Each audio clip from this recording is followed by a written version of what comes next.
Good evening, everyone. Thank you all so much for being here with us tonight. My name is Christina Mashul. I'm the assistant editor and program curator here at E-FLUX Architecture. My introduction tonight will be very short and sweet because we have a wonderful evening planned for you all. I would just like to thank Feminist Spatial Practices for sharing this lovely occasion with us, thanking you all for being a part of it, and also just to note that this is part of our ongoing architecture programming series here at E-FLUX, which we started a few years ago now, and would invite you to return for some of our upcoming lectures with Alfredo Thierman, Mei-Ling Loco, Shannon Mattern, and Ayeta Koriwala. So that's it. Without further ado, I would like to now turn it over to Feminist Spatial Practices. Thank you, Christina.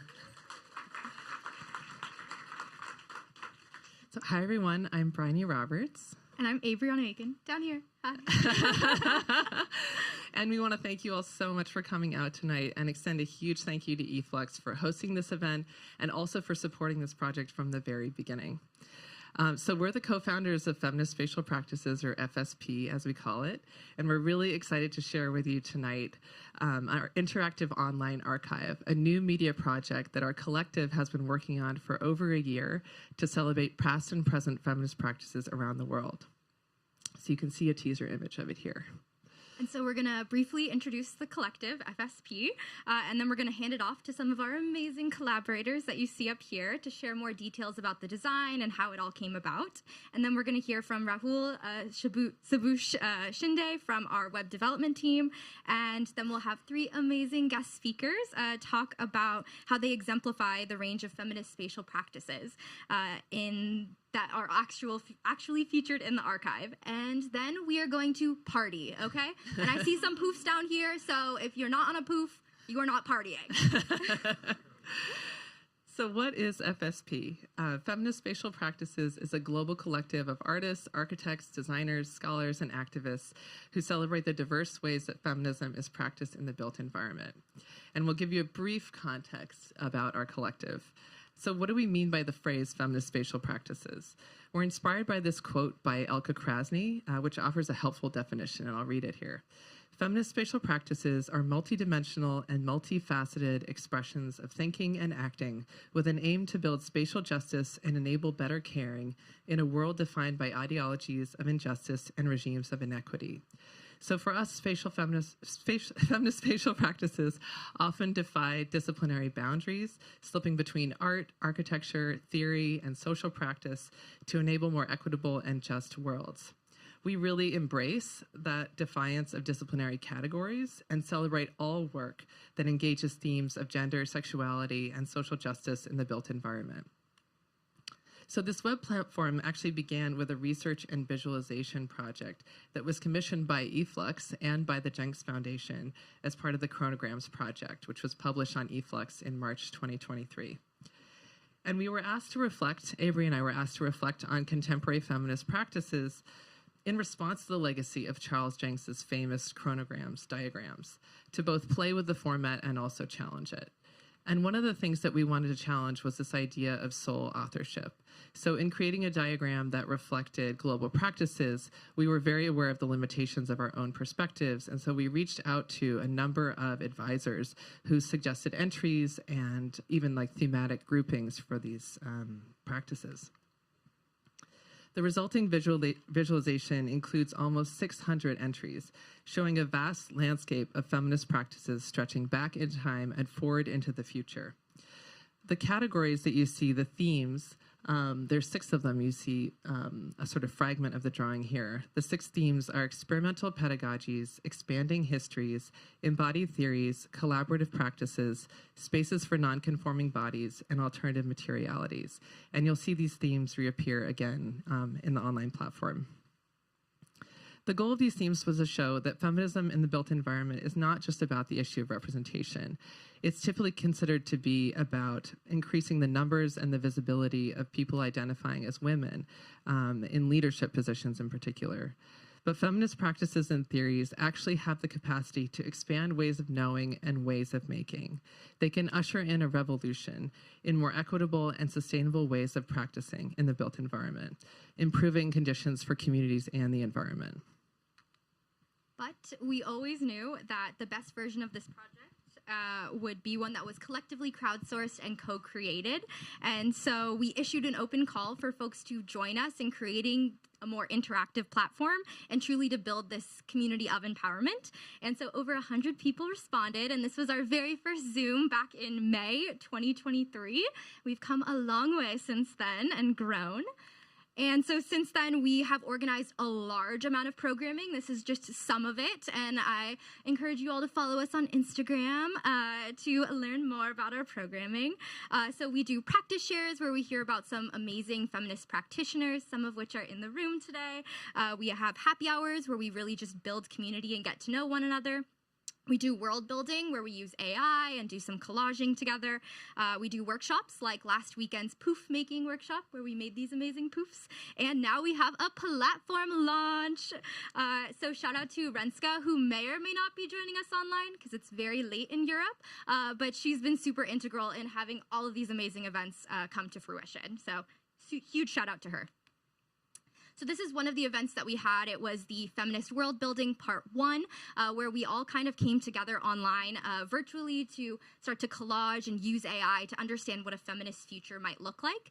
As you were coming in, you might have seen Feminist World Building Part 2, which was a collaboration with Acadia, where we did even more different types of AI to see what feminist futures we could build together. And this is our poof making workshop that we did last weekend. So E-FLUX was amazing, and they allowed us to come into this space, get a little messy, and truly create this embodied experience that we can all be in today. So thank you again, E-FLUX, for hanging out with us twice. And so now I'll pass it off to Riddhi Chopra, who has been super instrumental in growing our community, and she'll be talking about our community and this amazing team that we've built. I'm going to try and match Avery's energy today. Hi, I'm Riddhi, one of the co-chairs of our Creative Outreach Group, along with Amity Singh and Daphne Cecil, and I'm incredibly excited to be here today to highlight our group and our community engagement activities. After the first meeting in May 2023, we organized into working groups to focus on different facets of our programming, outreach, and projects. You can see here some of the active members who have contributed to our projects over the last year and a half, along with the themes of our 6 working groups. For the web platform, we also joined with graphic designers Omnivore and web developers Rahul Subhash Shinde and Lucas Eigler Harding. Rahul will be speaking to us shortly. A big priority for our collective was creating a supportive community that can create a network of people around the world who encourage and share their work with each other.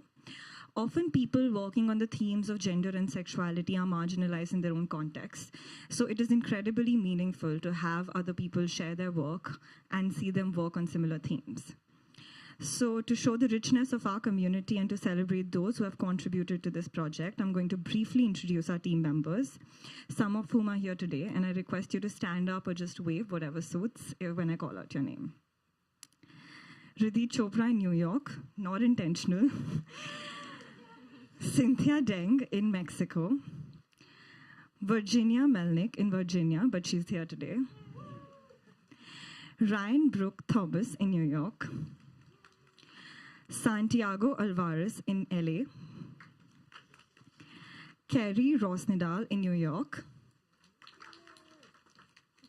Elizabeth Cox in London, Elif Eris Henderson in Switzerland, Ruojia in Mississippi, but she's here with us today, Lindsay Hakema in New York, Daphne Cecil in Brussels, Bilge Bal in Turkey, Abriana Aiken in New York, Bryony Roberts in New York, Renska Maria van Dam in Netherlands, Katie Rotman in New York, Lena Chen in New York, and Amity Singh in London. We're also so grateful for our supporters and our fiscal sponsors, the Architectural League. This would not have been possible without your support. And now I would like to hand it over to Ryan, whose contributions have been vital in shaping our web platform as we see it today. Thanks. Hi, I'm Ryan. I'm one of the co-chairs of the web design group. So in setting out to define what the experience of the web platform should be like, we first identified some key goals.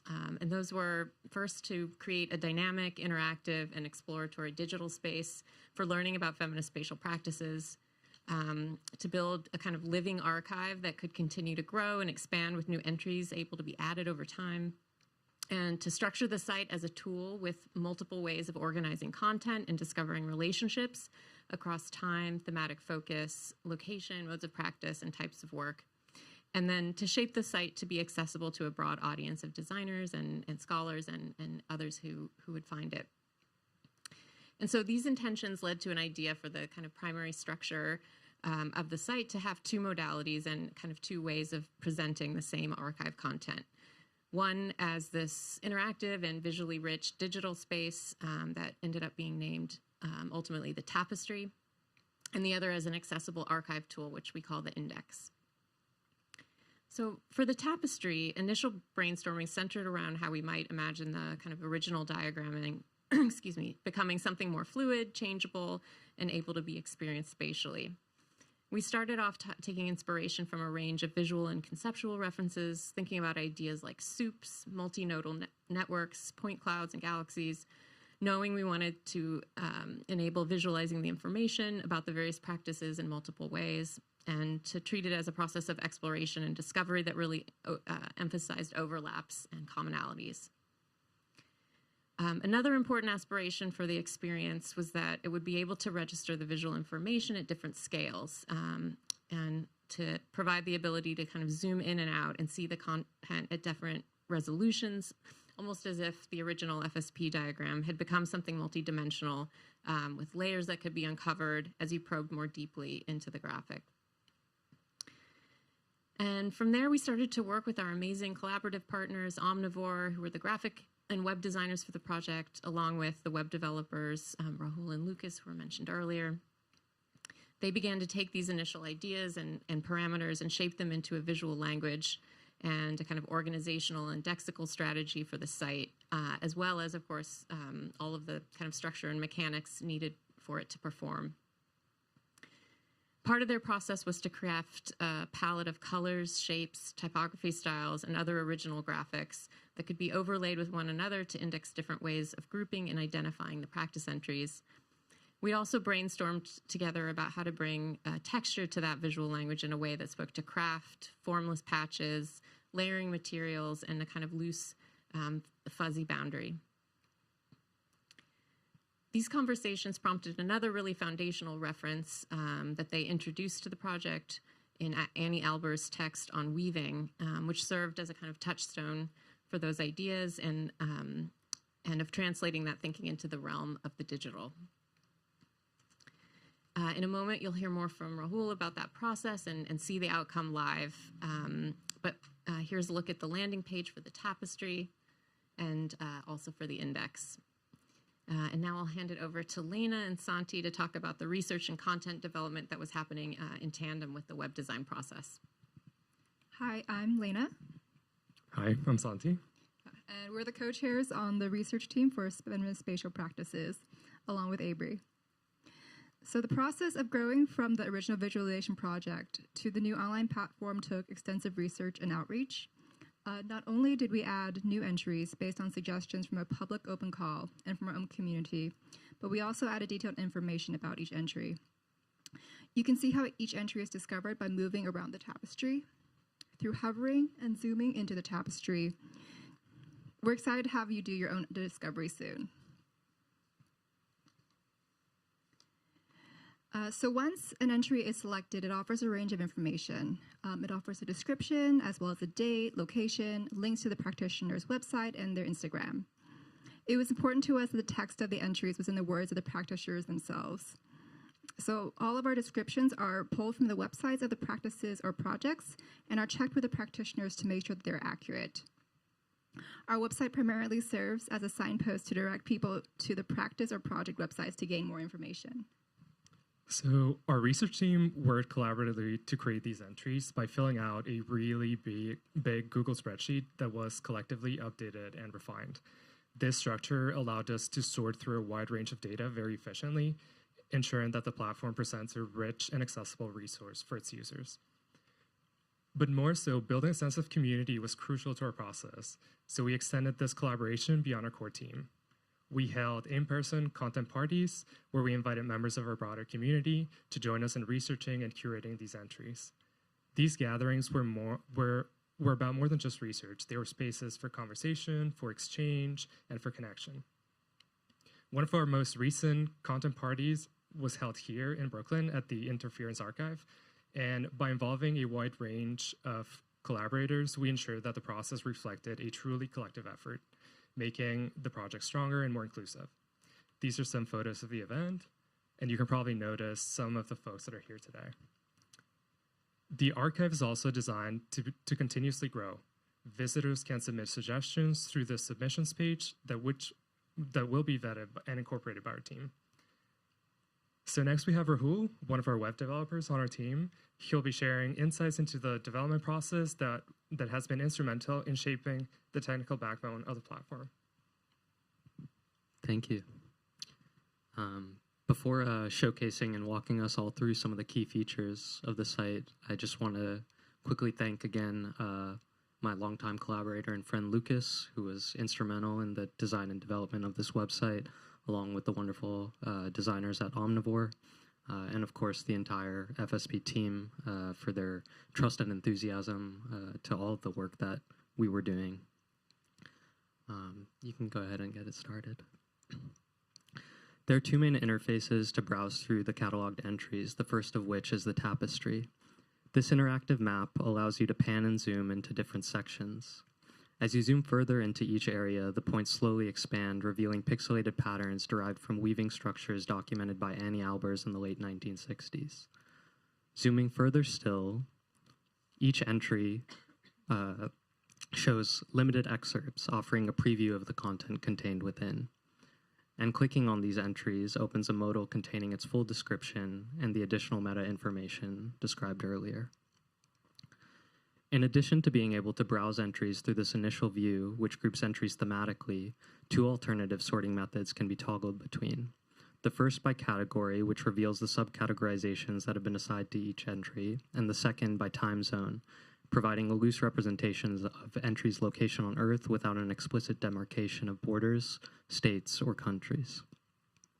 Within all three views, filters can be applied to limit the themes or categories being shown. As these filters are added, the tapestry responds to the quantity of entries that match the filter parameters, revealing more or less of the individual entries' patterns and text as space allows. You'll also notice the background shape layer shifts in color, scale, and density. The shapes each correspond with the background or with the categories applied to each entry and represent the occurrence of each category, either in relation to the theme they're occurring within or in relation to the total number of entries present. As you apply different filters, the website saves these different combinations, providing a history of how you've used the site and allows you to quickly return to previous combinations that you've seen. There's also a predictive search that can be used to further refine the entries visible to you when browsing.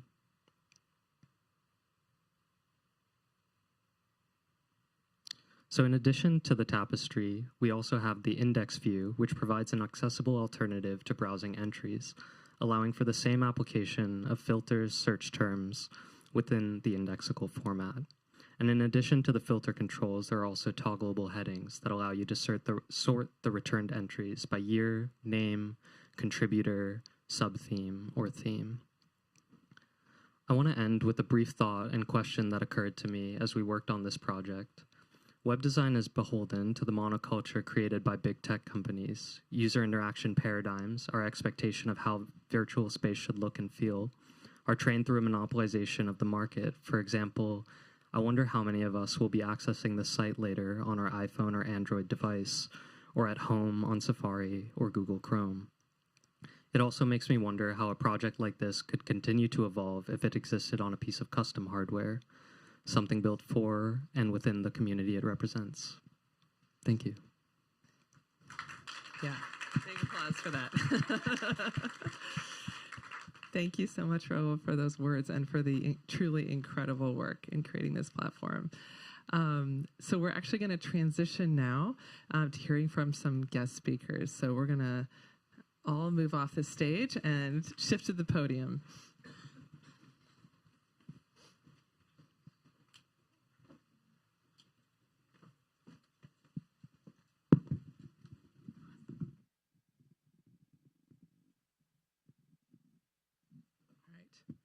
Can you hear me okay? So we wanted to share with you some of the groundbreaking practitioners featured in this platform as if the archive itself was coming to life.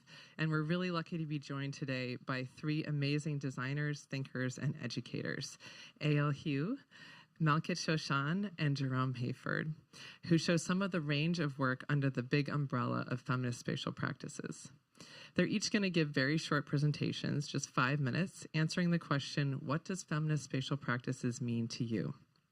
So we'll hear first from A.L. Hugh, who's an architect, artist, and educator who founded Queries, a design queering initiative for and by LGBTQIA plus spatial designers.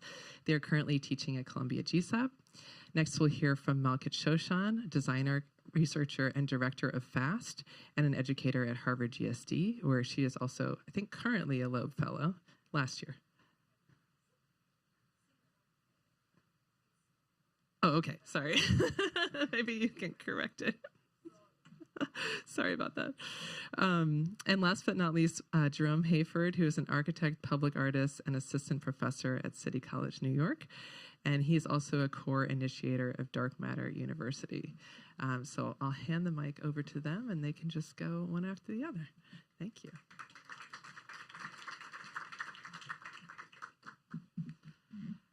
Hey, everyone.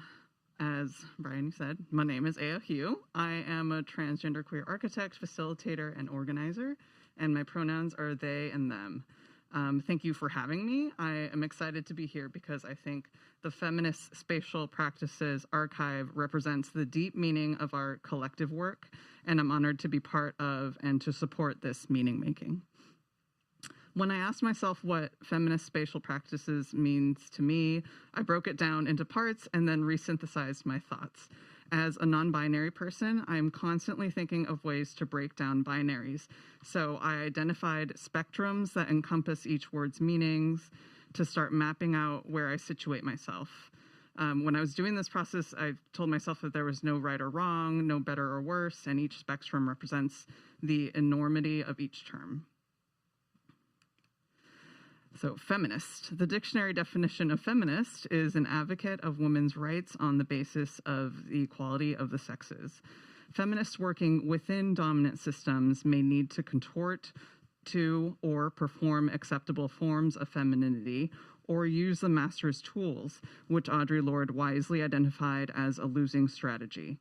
Feminists working outside of the dominant systems invite intersectional analyses from people of the global majority, people whose genders are not simply male or female, and people whose love can take many different forms and may not depend on gender. Feminists blur public and private, personal and political, understanding that lived experience is not separate from politics. And my work tends to straddle all of these different spectrums, recognizing that change needs to happen on many levels. Spatial. Space is produced by speculation, the imagining and imaging of moments, places, possible futures. Through speculative spatial narratives, space recalls emotional landscapes that are difficult to express in words. Or as these postcards from the future on the right of this slide from my Q Dream exhibition last year's show, speculation brings to life what is yet to exist in reality. Space is also produced by construction, the act of combining materials to take up space in 3 dimensions.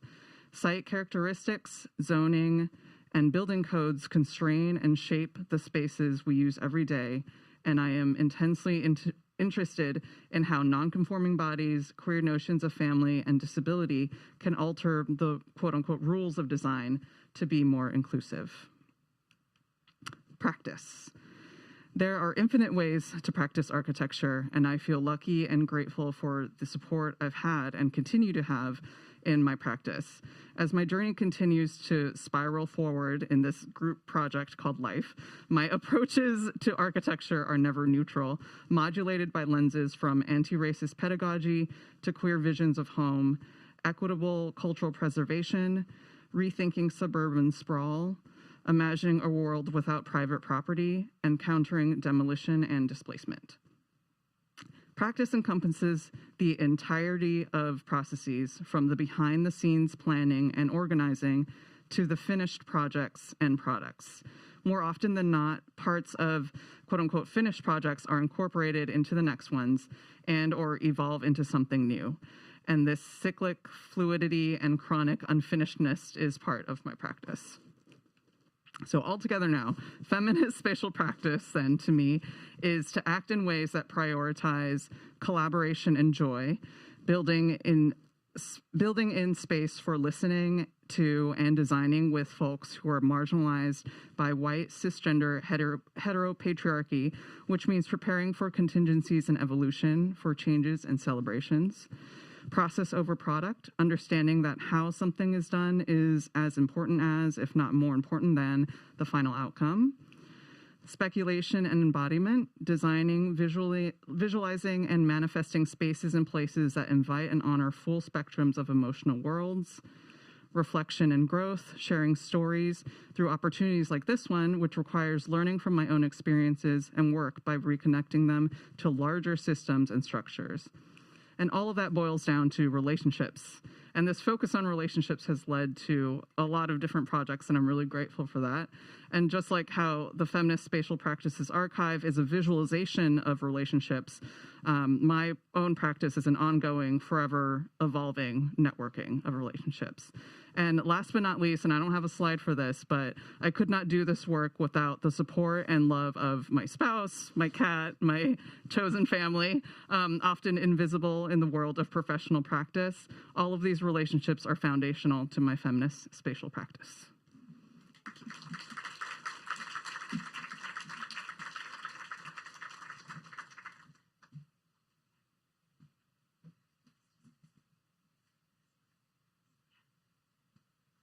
Hi, everyone.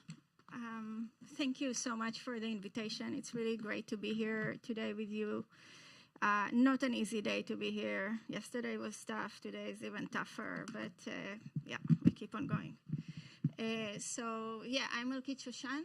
Let me move away from this photo. So I'm Elkit Shoshan, and I won't give a definition, but I will just speak about practice. So almost like diving into one of these, let's say, case studies that are shown in this amazing archive that you have been building over such a long time. And I hope it will serve as an important tool as it is to ourselves and to our students. In 2005, I'll speak about practice and pedagogy. So in 2005, I founded the FAST, the Foundation for Achieving Seamless Territory in Amsterdam. And at FAST, we use research, advocacy, and design, and public art to make visible the relations between architecture, urban planning, and human rights. Our interdisciplinary approach investigate how systemic violence affect people's lived environments, and aims to promote social and environmental justice through collaborative initiatives and design at various scales and contexts. And since I moved to the US in 2016, I've been teaching at Harvard GSD in different capacities. And I would like to use the next 5 minutes to discuss the importance of intersectional perspectives in architecture, design, and pedagogy, using 2 examples from projects, from my projects with FAST and from the teaching, drawing on feminist scholarships like the work of Kimberly Crenshaw, Angela Davis, Gloria Anzaldúa, and others, intersectionality is about understanding how overlapping social identities such as race, gender, class, and sexuality shape experiences of privilege and oppression. In our work, intersectional perspectives help us identify systemic violence and develop collaborative design alternatives that prioritize justice and the well-being of all those who share territory and resources. In teaching, intersectionality, help us to instigate critical discussions on justice, equity, and inclusivity, and enabling students to understand the connections between site and system, while developing strategies to challenge the forces that shaping our built environment. In the past years, I have taught a class in collaboration. Sorry, I'm kind of trying to navigate these slides. Can it go back? Like this? Okay, got a preview. So in the past years, I've been teaching a class in collaboration with the UN Office for Disarmament Affairs, focusing on the spatial aspects of nuclear technologies, including uranium mines, power plants, and nuclear testing sites. During our sessions, we hosted Valerie Rangel, a Navajo artist and community activist who discussed with us the severe health effects of uranium mining and nuclear testings on her community. And she also highlights the ongoing neglect of their towns and homes. Nuclear infrastructure, a critical intersectional perspective, or provides, a critical intersectional perspective for understanding systemic injustices in our society and rendering visible the so-called sacrifice zones. Destruction and radiation from nuclear testing, mining, and power plants have affected more than just the Navajo community. Karen Barad, a scholar and quantum scientist, discussed the unequal impacts of nuclear testing on indigenous people, and she notes that testing sites are never an empty land. They are always inhabited. So she also highlighted that the US alone had dropped about 2,000 bombs on indigenous land. So I have a lot to say about that, but I have to rush through my presentation. So it is not just nuclear threat that devastate lives and the environment. Thousands of different types of bombs have been dropped on Gaza, more than in any other conflict in recent history, each creating a crater of 12 meters or more. This contamination is neither localized nor temporary. The soil in Gaza is severely contaminated by munition. The air is thick and unbreathable, with unbreathable smoke, and the aquifer is now flooded with toxic matter and seawater. Remediation of the soil, air, groundwater, and psyche may go beyond human capacity to measure, perceive, or remediate, and perhaps should be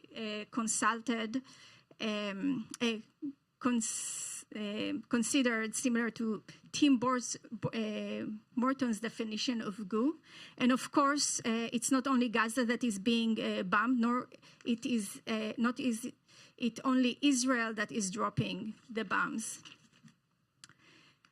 I have to rush through my presentation because apparently I passed my 5 minutes. It's really hard to tell a story, a comprehensive story in 5 minutes. But let's say that one of the issues that I'm trying to talk about is, for instance, make visible the priority in our the priorities that we put forward in our society. Like, for instance, the $2.24 trillion that have been spent on military growth that started actually during the pandemic. And it raised many questions about our priorities and also speculative questions for us as designers, like what $2.24 trillion could have helped us do, for instance, remediate environmental destruction. And this is we could have restored much of the Amazon, or maybe 6 times of the size of the Amazon rainforest in this amount of money. We could have done so much more. I wanted to to share another example, and I will do it very briefly without reading my notes. This is an art exhibit or an exhibition that we we curated and designed at the Harvard Graduate School of Design in 2019 that is called Love in a Mist and the Politics of Fertility, where we looked at the quest to control, men's quest to control women and nature and the resulting environmental degradation. And it was done in response to the heartbeat bill that passed into law in the US in different states. It was before the repeal of Roe v. Wade. And what we try to do is to bring in feminist scholarships and theory and activist practices, art practices, and to think about what the design, how we can respond to this environmental destruction and this kind of abuse that is taking on for such a long time. In our built environment, in the way we construct our landscape is formed, etc. And we created this installation that is made of 4 sections: reproductive rights, accelerated growth, extinction, and compost. These are some images of the work, and we try to trace down the relationship between different technological innovation and the degradation of landscape and the production of space. So those are some of the images, and we ended up with a small sub-theme called compost, trying to, again, create a conversation within our school that challenge the oppressive practices that prioritize power over compassion in our field, or as just a quote of Caroline Marchant, dominion over partnership. And I'll end here. I'm sorry for not taking it.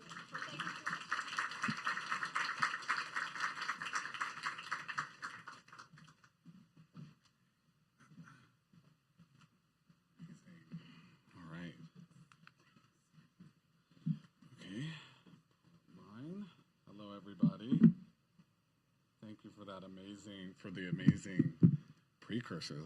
It's hard going last. And need a deep collective breath after. Okay, hi everyone. My name is Jerome Hayford. He, him pronouns. Good to see everybody and meet new people. I'm really honored to be invited to speak and contribute to this evening. So what does feminist spatial practice mean? And I just wrote a bit. I am thinking about, can you all hear me? I'm thinking about, the feminine as part of an intersectional, inclusive, and creative way of being that includes Blackness, so-called otherness, queerness, humane or humanness, that are allied in opposition or in ulterior position to the exclusive, divisive, and totalizing destructive forces of whiteness, heteropatriarchy, and capitalism.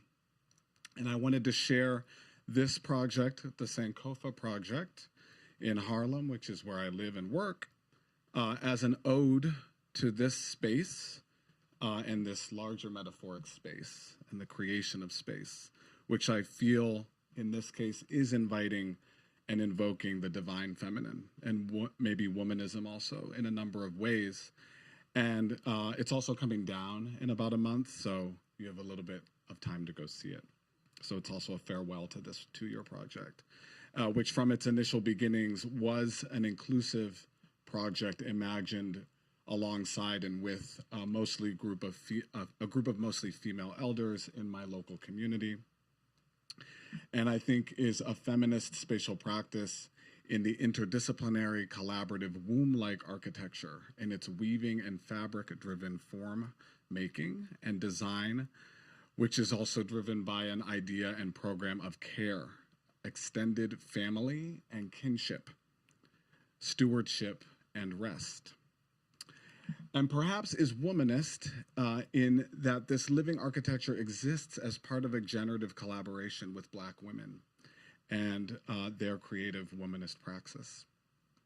Black women like Harlem-based choreographer Nia Love, whose work infinitely expands our vocabulary for movement and imagining Black geographies and other worlds, whose work Undercurrents is continued through a creative collaboration shown here that we entered into for this piece, and alongside two other Harlem Black femme artists, Ilan Cadiz and Laura Gadsden, helped to inform the second iteration of Sankofa's Diaphanous Canopy, which we titled An Ode to Drexia, and who really helped me expand my vocabulary of this piece by activating it with new iterations of the Undercurrents work. And I end with some images of Nia Love Dance Company's beautiful conversation with Sankofa in Marcus Garvey Park. Thank you.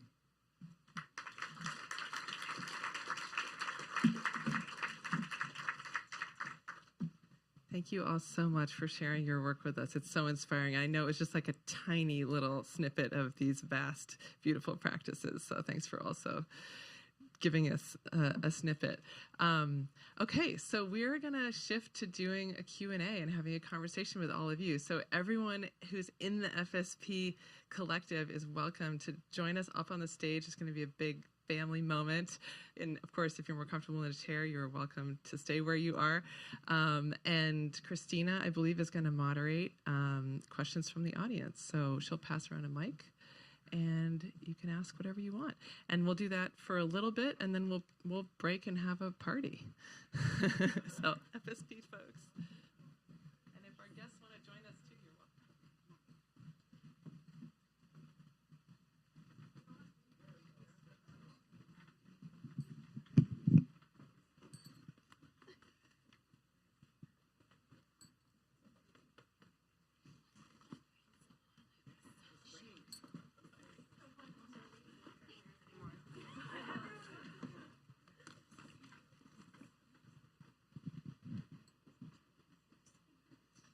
Do we have any questions?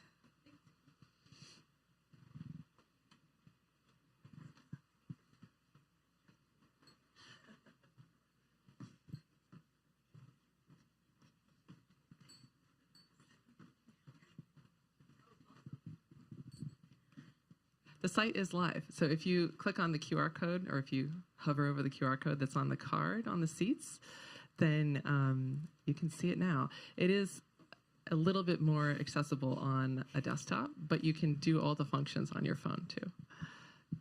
Hi, my name is Sydney. I'm from the Madam Architect team, and I wanted to say congratulations on the site. The archive's amazing. I've had a little bit of time to scroll through it. I'll be doing more exploring later. But I wanted to ask you about this wonderful poof project that you did last week. Could you explain what the premise was behind this activity? I'm really curious. But also amazing site. I'm sure there's going to be other great questions. I can start us off, and then I could also pass it to Mariah, who's somewhere back there, if she wants to come up. So this is an extension of something Avery and I experimented with before for the first phase of the chronograms project. Just imagining how that landscape you saw in the diagram could come to life in person and could also shift the plane from like the vertical to the horizontal and bring people onto the floor to kind of change the expectation for how we behave in these like academic professional environments. And we had a lot of fun lounging on the floor in that previous exhibition. We wanted to continue that, but in like a co-creative format. Okay. And Mariah, who's back there, yay! She came up with, she designed this system that could be co-created. Yay! Mariah Smith, amazing textile artist. She designed the system that could be created with participants in a workshop format, super accessible and easy. And Katie Rotman, who's here, was a big part, and Carrie Runstall in like cutting, and Riti Chopra in cutting fabric and organizing all of this. So thank you.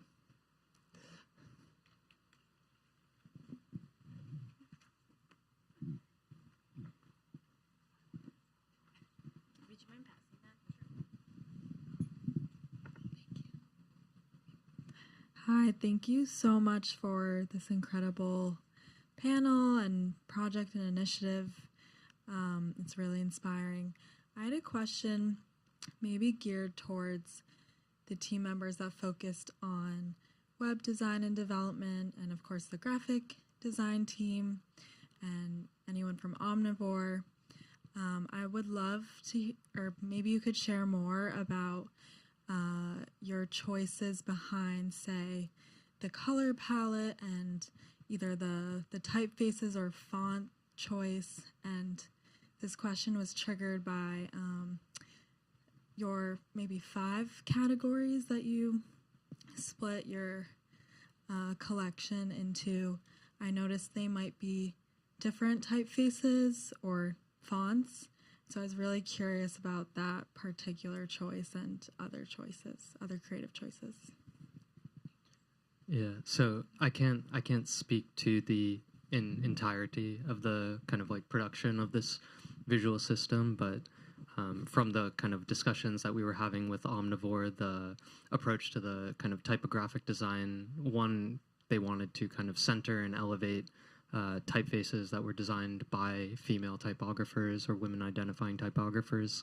The color palette kind of came from a space of kind of wanting a secondary visual system to identify and kind of distribute the kind of visual weight and density of the information that was being presented. And finally, that shape layer kind of, I think, within our ongoing collaboration, we've oftentimes been talking about the materiality of digital space. And so whenever possible, I think the projects try to approach tactility, fuzziness, just kind of more haptic approach to this kind of very two-dimensional plane that you often are seeing. But yeah, I don't know if anybody from, yeah.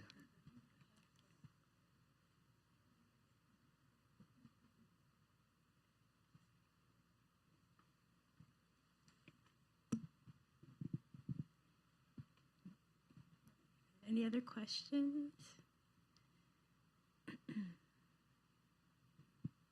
Yes.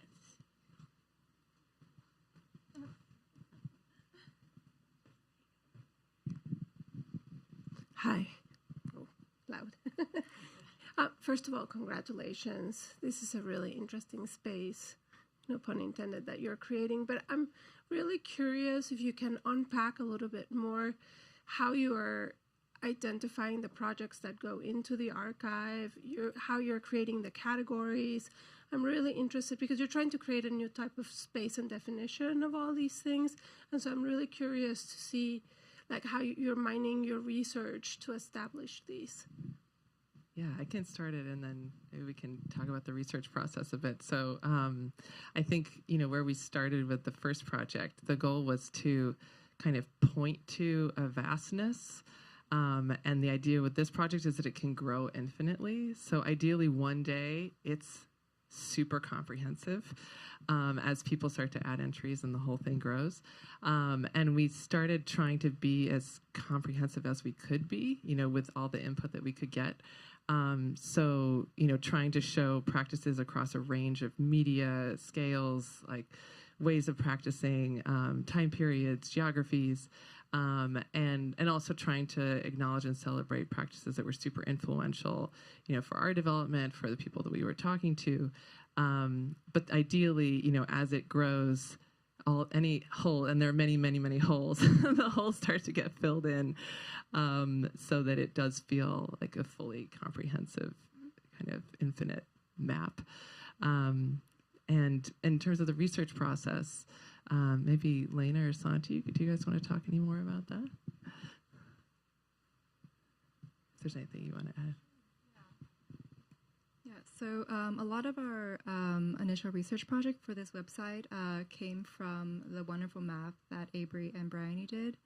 I think as we started to research, go in more into these practices and contact more of these practitioners, we got a lot of suggestions. And so for us, it was trying to sort of just like find a way to like get this like capture sort of this like beautiful range in a way that like when we like presented these practices, it allowed other people to like imagine new ways of working.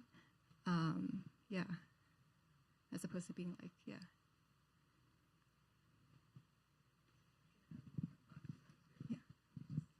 I think it's been really wonderful to hear from people who've come across the archive, like in that process of our content parties and stuff, that it feels like a virtual community, that in seeing all this work, you realize you're not alone in doing this kind of work, and that actually there's so much inspiration out there. And that was definitely like the motivation for this work. And hopefully even in its incomplete state, it can give some of that already. Hi, congratulations. It's so beautiful to see this. I guess I'm interested in knowing what kind of organizational apparatus you have, or what kind of agreements you all have, so that you respect each other, keep everybody interested in the project, how you don't burn out with volunteerism. I'm just curious to know how you've structured that, which I know is not easy. It's not. We have a couple people from our process team here, Lindsay and Ruo, who could speak to some of that. I think it's very much a work in progress. And I think many of us have for years now been involved in different kinds of collaborative groups and cooperative sort of structures where we've learned that you actually find the kind of most equitable way of working by starting the work and then sort of checking in as much as possible. And so one of the things that the process team did over the last year, Rua and I worked on this, was creating a kind of internal survey to check in. And it's still kind of in progress, but also creating some kind of visualization of what's going on within FSP to ensure that everyone's aware. So I think creating different modes of dialogue and different modes of sort of internal communication is part of the work, and then constantly sort of readjusting. Do you want to add to that? Yeah, definitely. To go back to what Lindsay started with, I feel going back to Donna Haraway, the first thing is really to do the work, do the very much vulnerable underground work. And from there, and from that materiality, there will be questions and scenarios that come up with that we would actively reflect on the process of us working together. So the community was the process. We reflect, we talk with each other, and we do readings. For example, there was that reading on the tyranny of structuralists, based on like previous precedents of feminist practice and organization. And then we do like overall team meetings or like cross-committee meetings to think about specific cases and questions that happens in the process of us working together. For example, deciding like what kind of social media profile situation that we want to go through, and when we face urgent political issues, how do we want to react as a team, et cetera, et cetera. So to go back, like first really just do it in very vulnerable way, and to self-aware and communicate and reflect together in solidarity, but also in differences, I guess. That's, yeah. Thank you.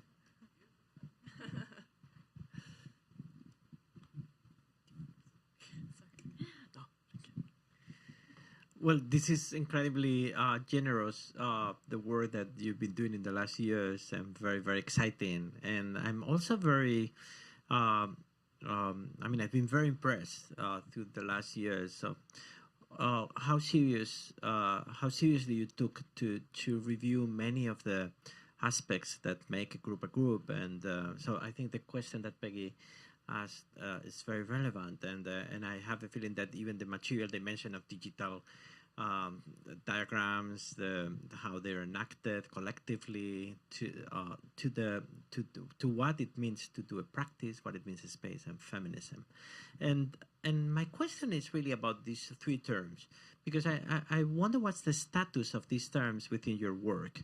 On the one hand, I see how important they are in breaking with other things, let's say, and to provide you with a platform of let's say, dissidents.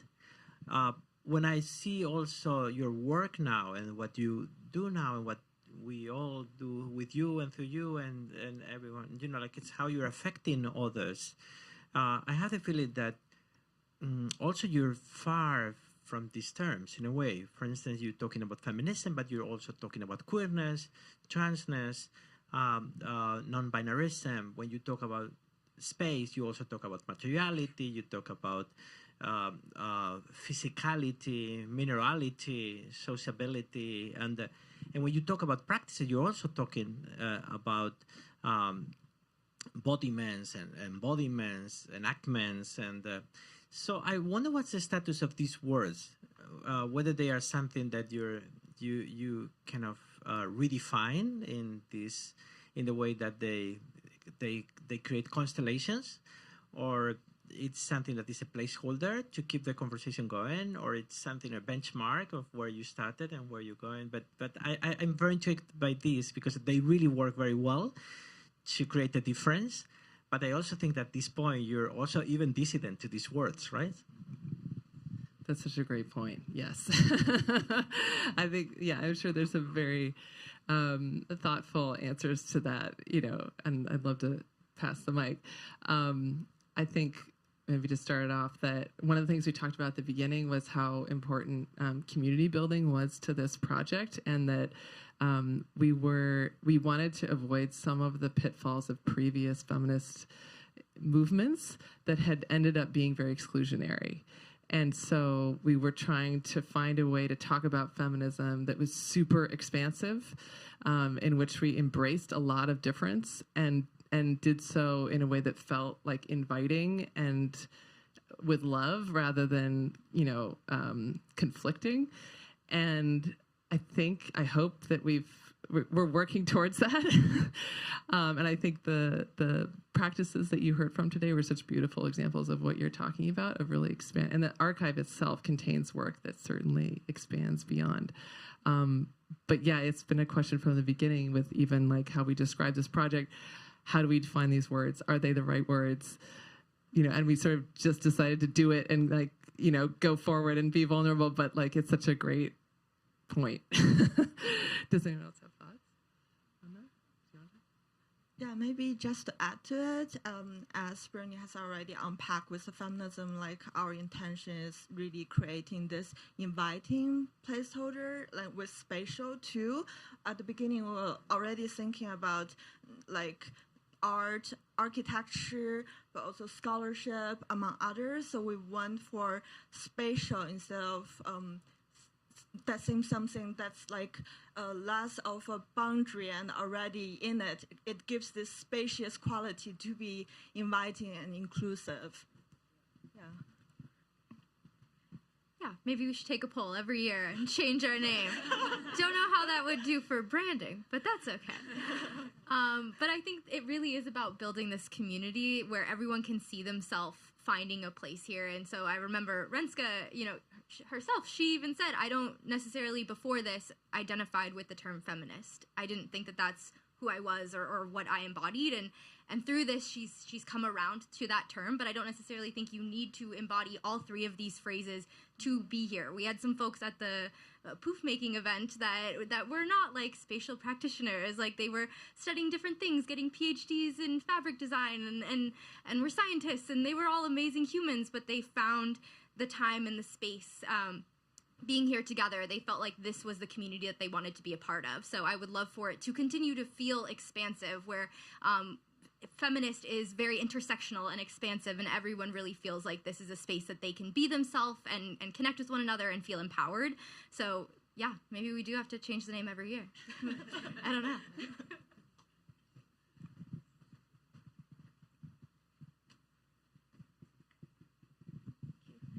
I really appreciate this. The archive. The archive is an infrastructure of knowledge production, and now it lives online. And I wonder to what extent the archive can live also in the real world. Like, do you have any strategies to intervene in real archives that accumulate and preserve knowledge around architecture and design to make it more feminist?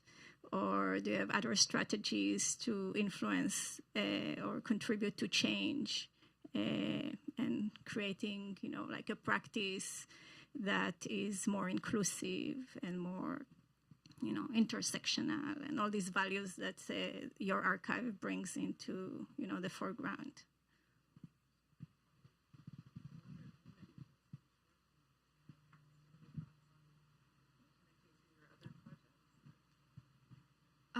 I guess I was thinking back to what Andres mentioned about how this was there were so many dissonant things, and I feel as though dissidence isn't bad, in this archive. Like the fact that just as this exists as this sort of some of the words just really aren't as cohesively or as delineated in terms of their how they're defined. I think that sort of helps us rethink how we can after looking at this website revisit what we recognize now as archives. Think about those boundaries. Yeah, and part of this work is through pedagogy, or a lot of this work. A lot of us are educators and think about these terms through that lens. So we have a couple different projects where we're developing both pedagogy as a tool to explore the archive and find your place, and your connections with your practice in the archive, but also how can we influence pedagogy in the, architecture pedagogy especially, but also other types of pedagogy and intersectional practices, so that you approach it with a different type of lens where we're not actually feeling so dissonant, we're starting from a place that is dissonant, but creating some semblance of a practice and pedagogy that's flowing, that where people find their place and can kind of align with all of these other practitioners. Yeah, and a shout out to ReArc Institute, which has been a huge and amazing supporter of this project, who is supporting this pedagogical experiment that we're doing.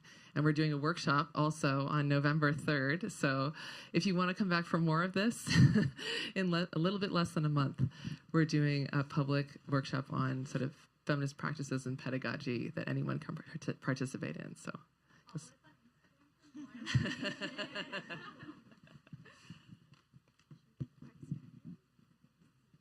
one more question? There's one right there. Yeah.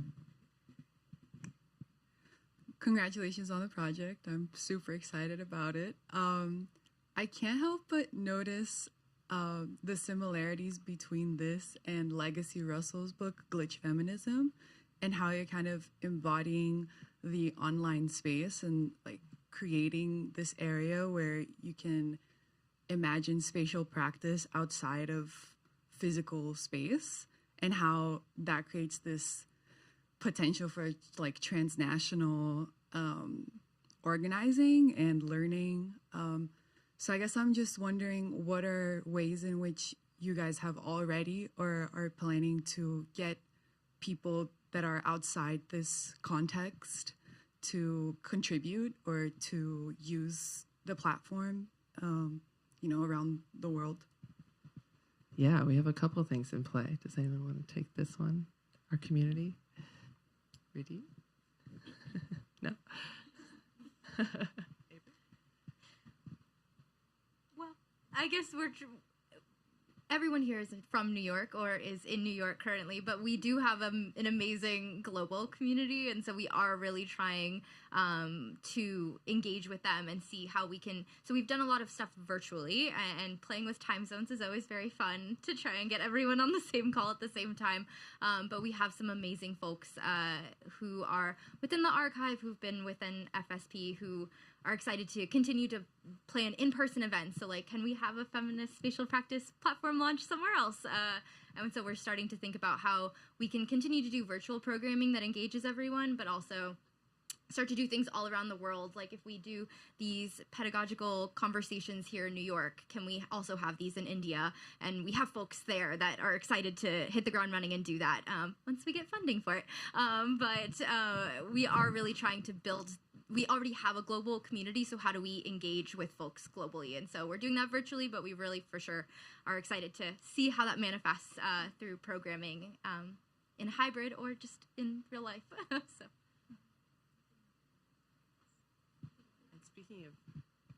Speaking of real life partying, let's let's transition to celebration. Thank you all so much for coming, and we look forward to talking with all of you.